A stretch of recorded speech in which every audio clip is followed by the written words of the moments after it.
live from the nation's capital. There she is. Host of the Heat Check podcast, Bet MGM tonight. TK, Trysta, Krick. What's up, big homie? Oh, what's good, guys? How's everything going?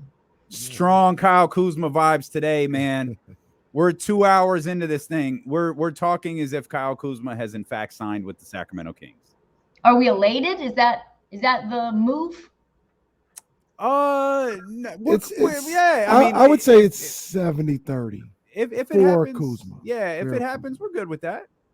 I think us too. Well, I can't speak for you. Me, I'm really happy with it. Like I think Kyle Kuzma would fit what the Kings are trying to do, would fit their identity as a basketball team, and I think he's a really good ball player. I think we've come to the conclusion that a lot of people get frustrated or don't trust him or don't like him simply because of the way he dresses a lot of the times. Well, also, Kuz is a victim of what we will call Washington Wizards syndrome, where it's just you're getting buckets. You know that there is no meaning to the games that you're ever going to play in.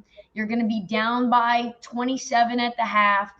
The best thing that you can hope for is either clawing back and losing by 8, just somewhat competing. And so that's Kyle Kuzma. He's like, you know what? F it. I'm going to get mine. I'm going to get rebounds. I'm going to score. The ball's going to be in my hand. I do not care if Bradley Beal is on this team making $60 million a year. It is the Kuzma show. But I think people forget, and that's an annoying version of Kuzma outside of the outfits. I don't care so much about that. But his little tiff that he had with Spencer Dinwiddie, where he was kind of trying to really slander Dinwiddie, his name, and what he wanted to do, because Dinwiddie is what we call a tree shaker, right? Comes into a situation, recognizes immediate chaos, tries to make changes. Does that sound like anybody we know? Like, those are people who typically, from an organizational standpoint, get pushed right the F out, right? Mm-hmm. And so Kuzma kind of helped do that, because Kuzma was in Washington he was happy with the way that things were going, because it got him the bag, right? We do what we can to get paid. But Kuzma played on the Lakers when they won a chip. So he knows how to slot into a role and be in a winning organization when needed.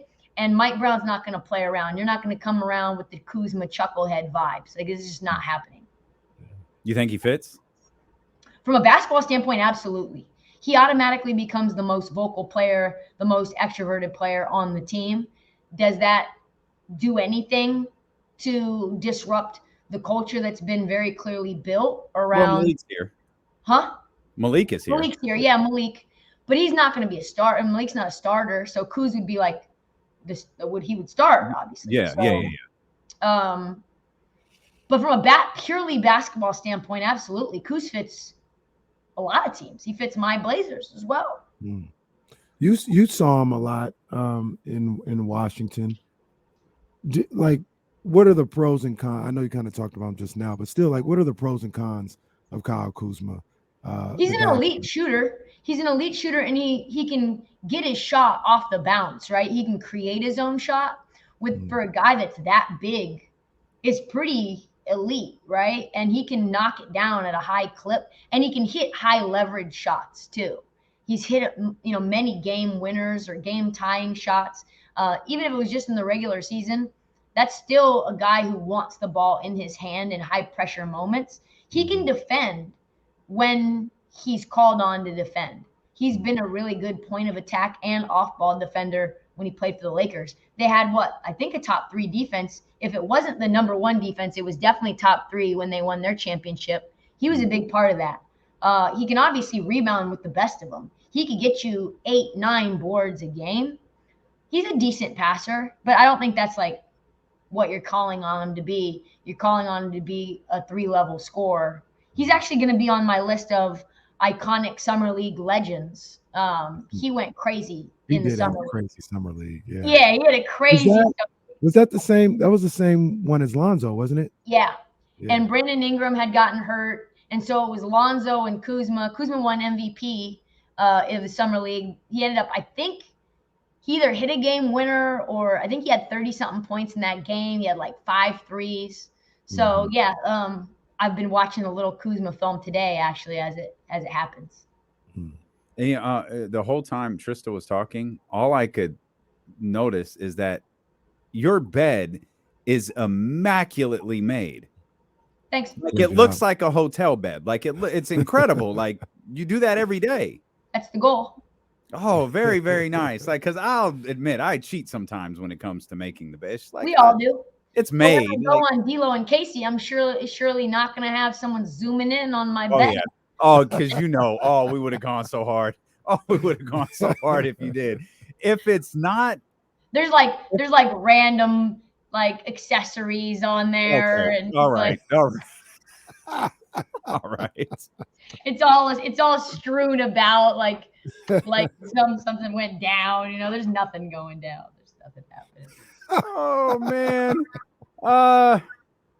Okay. It's lit. So I like making you blush. It's hard to make a light skinned guy blush as much as your whole face is blushed. His forehead is now blushing. Okay, let's go. Okay, back to basketball. Grow up. Everybody here grow up. If not, if not Kyle Kuzma, who for Sacramento? Because everything seemed to have changed, especially from a national perspective on Thursday. You know, we haven't had a chance to talk since then. You know, the Kings basically sell off their draft pick and Rashawn Holmes to the Dallas Mavericks, clear up a ton of cap space, more cap space than they had already entering this thing. Now the conversation about a renegotiate and extend with Domantas Sabonis feels like a foregone conclusion with a whole bunch of money left, which I think has toned down the Harrison Barnes conversation, which felt very likely for a while, now feels equally as unlikely as it was likely a couple of weeks ago. So if it's not Kyle Kuzma, who is it? I wouldn't hate going after Cam Johnson poison pill style and offering him something that Brooklyn has to either match or let go. Maybe in the and poison pill is where the last part of the contract is just so outrageously high. Or you put in like trade kickers and you put these caveats in the deal because you know that it's going to make it really uncomfortable for the team that has his bird rights, right? So like maybe you add like a 15% trade kicker, or maybe down the road it gets even more expensive, or you offer them, you know, there's other things that you can do outside of just the money. That was what was so surprising about Indiana's deal that they put together for DeAndre Ayton, is that it is just very easy for Phoenix to just be like, yeah, we'll match that. Like, we don't want to, but we're gonna, you know, like even they if they're just not. did the agent a favor. Yeah. Like, we'll make an offer. We don't really want him here, but we'll just make an offer. So I think Cam Johnson at like, maybe you think this is too much money for him. I really like him, but like 4 years, 105. That doesn't bother me a bit. No. That doesn't bother me a bit. Yeah. I know they want to pay him 90. But if you give him kind of what the max that you want to slot him in for, I think Cam Johnson's certainly a better cultural fit than Kuzma. He feels like a king. He likes small towns. He really liked Phoenix. He liked how manageable that city was in terms of just like drivability, livability. Like Brooklyn's kind of loud. It's busy. You know, maybe if you get the money up and obviously you're building a winning culture, I could see that working. What do you think about the fit and what this guy's going to do when I talk about Jeremy Grant? Oh yeah, Jeremy Grant's a great fit. I mean, he's an elite point of attack defender. He's got really long arms. His wingspan obviously gets him a lot of deflections. He can shoot at a really high level. He shot almost 40% from three on, I want to say, 6 attempts per game last year for the Blazers. Had record highs in his career for Portland. So if Portland doesn't look to extend him because maybe something goes on with Dame, then he's a very gettable player. I was just about to ask you, is that like directly related to what they do with Dame Lillard, or would they bring him back regardless? I don't think you bring him back regardless, because the money that he's going to be wanting is really absurd. You know, the amount that they can pay him is like, I want to say it was like $236 million. Jesus. It was crazy in terms of what the number was. I'm trying to find it right now because I had it in my notes for something else. But Yeah, I mean, it's like a difference of $55 million between what Portland can pay him and what anyone else can pay him. Like, if another team would be like 4 years, 172 million, is like what the max another team could pay him is. But Portland can pay him 5 years, 233 million, which is like $47 million a year. Is he more? How much you like Jeremy Grant? Yeah, that's a lot of money. But maybe he ends up being like a 4 years, 125 guy. He's going to be a lot more than someone like Cam Johnson, I think, because he can do more things. He can play. I think he's just a bit more versatile than Cam. Well, Cam can only make so much, right? Yeah, and Cam can only make so much because of where he got drafted. Right. Exactly. He's going to be more than Kuzma. Yes. Probably a lot, huh? Yeah. Jeremy Grant's. That was why people were concerned about, what this roster looks like from a salary cap perspective, and why I think drafting somebody like Scoot's a good idea from like a championship building perspective is you got a guy on this rookie scale the next 4 years, $9 million a year for a star. So let's talk about that for a minute. You're obviously really high on Scoot. You were the whole draft process. You even landed Chris Murray, which got a big smiley emoji on Twitter. And we haven't had the opportunity to talk about it today because we really went all in on this Kyle Kuzma thing. But we literally spent the whole show. The show got away from us a little bit here today.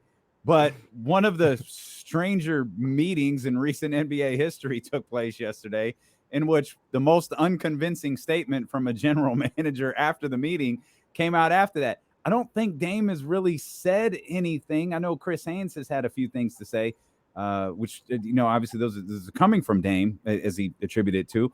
But what is your take on what's happened over the last 24 hours with Portland and Dame Lillard? It's fascinating. First up, because I wasn't able to talk about it here, and you guys are where I really get my takes off. Portland media, it's maybe the worst I've ever seen. Oh, no.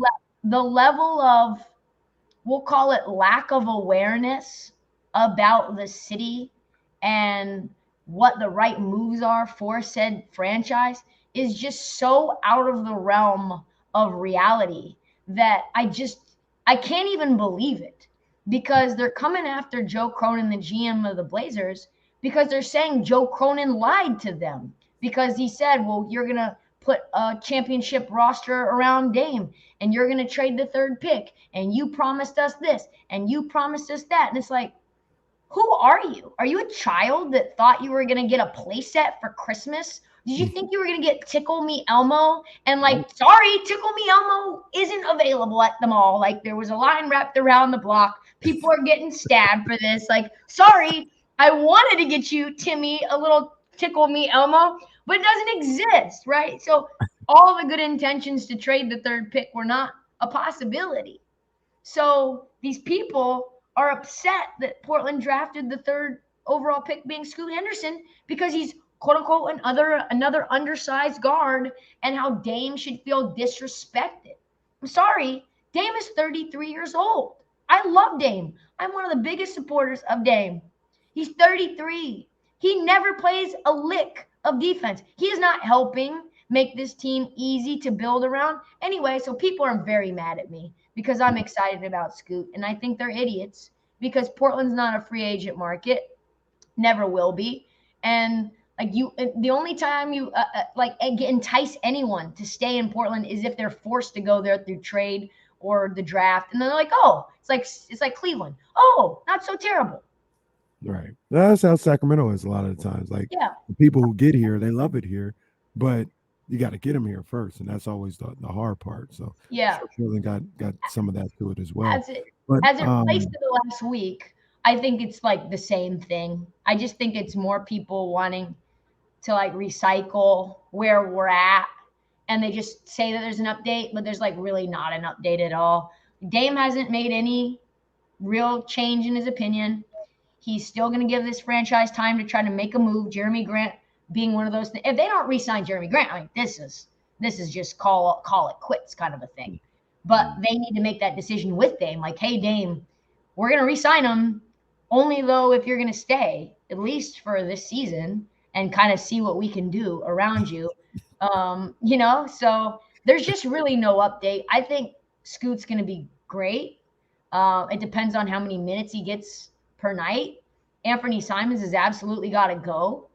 I would be not opposed to trying to do like a Cam Johnson sign and trade. Okay, calm down. Sorry. No. Because you guys want him, but like something like that to try to, he has to go. They need a wing. He's got to go. There's too many guards. It's like it's really just like a block up of redundant players. I was laughing because I can imagine this is how everything with this Blazers and Dame situation is going. The organization will go to Dame, be like, Dame, if you stay, we'll re-sign Jeremy Grant. And then Dame will go, well, if you guys re-sign Jeremy Grant, I'll stay. Wait. Like, well, okay, well, what are you staying or are you not? Like, what's going on here? Are we finished? Are we done? What's up? Wait, don't, like, he keeps saying, like, I want to stay a Blazer. I just give me reasons this is like, it's like marriage, right? I think the problem for many fans is that they don't understand there's been two regimes, two totally different regimes. Neil Olshey created a very toxic environment and never did anything, never even tried to make moves to make this team better. They were rolling out Al-Farouq Aminu and Evan Turner, and they're drafting Zach Collins. I mean, the moves didn't make any sense objectively when they were made, even after the fact, right? So now Dame's like, can you guys just at least try? Can you at least put together packages? Other teams I see are making moves. We're not. Like, I just need to see you try to help us get better. And then I'll at least feel that there's some competency here to stay. Otherwise, I'm out. That's very different than we need to be a contender tomorrow. It feels more like a marriage in that both parties want out, but they're staying together for the kids. And I don't know who the kids are in this situation, but I don't feel like Dame Lillard wants to be in Portland anymore. I don't feel like Portland wants Dame Lillard anymore, but no one wants to tell the other. So they're stuck in this toxic relationship where none of them have the onions to just say, all right, you win. Let's end this. This is dumb. I feel like they both kind of do, though, want to stay, because it's like there's this like sort of history there and a love affair there, and his whole family, he moved out every bit of his family. They all have homes. Nobody wants to change their electric company. No one wants to move, right? And you see these small market teams, two small market teams now have won the title that we never thought would win. One team, Dame sent home in 2019, right? So you can see that it's really a roster that makes sense. You don't have to have like 3-4 stars on a team. I don't even think that's possible anymore. Look how fast you guys turned it around, right? Yeah, 16 short years. Turn that thing around quick, boy. I mean, you went from what, 20-something wins to being third in the West in 1 year with culture changes and some roster tweaks. Sure. Around your star, right? You make one trade for Demonis, that changes everything. You get some role players who were somewhat discardable. In Malik Monk, he bounced around, Lakers, Charlotte. You get Kevin Huerter, bounced around a little bit. And all of a sudden, you bring in a competent coach and your star player, De'Aaron Fox, a.k.a. Damian Lillard. Now you're cooking with gas. Right. And sorry. Dame Lillard's 33. De'Aaron Fox is 25. Right. And I love my Kings. I'll defend them to the death. But the reality of the situation is they lost in the first round. Yep. All that happened, and they lost in the first round. And I think that's the destiny of any trade that Portland makes that keeps Dame Lillard. It's the first or second round team max. Dame, and he kind of if Dame going to Miami, are we just penciling in Miami to be back to the finals next year? Would. You penciling them in? They'd be at least the second best team in the East. How do you get that? See, here's the problem that I have with the Miami trade is that how do you get that trade done while not depleting Miami as a result? How does Portland do that deal? You start with Tyler Hero, obviously, because he you wasn't mean even another guard, add another guard to this team. Better get a third team involved. Yeah. Right? What was the other team? Oh, Brooklyn. Brooklyn was the other team. Brooklyn has more. Yeah. They have a lot more, in my opinion, to give. But again, Dame's not going to get stopped there. What do they have to give? They've got Cam Johnson. They've got Nick Claxton. They've got some stuff to make the money work, guys that you don't care about. Joe Harris, Spence. No shade to Spence, but like that's a salary thing. So the two players that you would really care about are Nick Claxton, a really good rim protector, defensive player of the year candidate last year, and Cam Johnson, a great wing. And then you would get a bunch of pick swaps and like 3 firsts. That's a much better trade to me than Tyler Hero and like a 2027, 2029, and a 2031 for Miami. Like, I don't trust Miami will ever be bad. So I do not want Miami's picks ever. End of story. Pat Riley, sit on it and spin. Tyler. Wow. Feel like there's a Tickle Me Elmo line in here somewhere. I'm just not sure where. Tyler Hero is the best player involved in either one of those trades. No. I would rather have Cam Johnson tomorrow than Tyler Hero. Hero's better than Cam Johnson. It's a positional need thing, though. We don't need that. True. What are you really getting for Tyler Hero when you flip him? I don't know that deal is going to be that sweet. Neither one of those deals are ideal. But then what do? So you go to Dame. It's like, sorry, Dame. Now you're in Brooklyn with just Mikal Bridges. Enjoy and Yusuf Nurkic. Enjoy Portland East with your homeboy. Like, enjoy Portland East with your homeboy. Do you see like why the Dame trade right this second just cannot work unless there's magic? But from like a logic standpoint, if I'm Joe Cronin, I'm like, absolutely not. So get out of your feelings and play basketball with Portland. Yes. There isn't a trade to be made that makes now that's looking a mess because this is where I will say, because what are we doing for Portland? We got Scoot, Anthony, Shaden, and Dame. Well, you got to trade Anthony. Got to. Then you bring Scoot either off the bench or Shaden right off the bench, or you play them 3 at the same time. What I will say about it is this: if Scoot can become Ant Edwards on the Ant Edwards trajectory, like just timeline, I mean, you're competing pretty close. Like that's a fast thing. Ant Edwards is probably one of the most high-profile, coveted stars in the league right now. I watched an entire hour of Mike Schmidt's 2 years ago with Scoot Henderson break film down last night. That's what I did after I got off work. What time did you get off work again? 11. And you watched 2 straight hours of an hour and change. Oh.